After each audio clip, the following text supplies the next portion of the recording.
Ta divinité te parle en permanence, mais est-ce que tu l'écoutes? Ton soi supérieur, ton étincelle divine, t'envoie des signes en continu.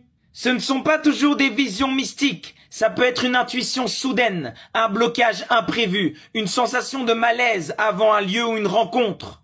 Avant tous les actes que tu poses, il y a toujours une vibration qui te prévient. L'âme parle doucement, mais elle se met à crier à travers les événements si tu ne l'écoutes pas. Les anges, les archanges, les guides sont tous à l'intérieur de toi. Les gens sont là à chercher des anges gardiens à gauche et à droite, sans comprendre que vous êtes le canal par lequel ils passent. Tout ce que tu appelles intuition, ressenti profond, est souvent la traduction directe d'un message divin. Quand tout se bloque dans ta vie, par exemple un oubli, un retard, une panne de voiture, c'est pas du hasard, c'est souvent une protection invisible. Il y a un lieu où tu ne devais pas aller, et donc fallait créer une condition pour t'empêcher d'y aller. Et tout ça, vous ne le remarquez pas, vous cherchez les anges avec des ailes dans le ciel. La nature, c'est le langage universel. Dieu parle à travers toute la nature, que ce soit le vent, un animal que tu croises, un inconnu que tu rencontres. Un changement soudain dans l'atmosphère.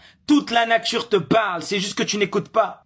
Tout est code, tout est message, tout est symbole. Mais si tu es hypnotisé par le bruit mental, tu passes à côté de cette guidance constante.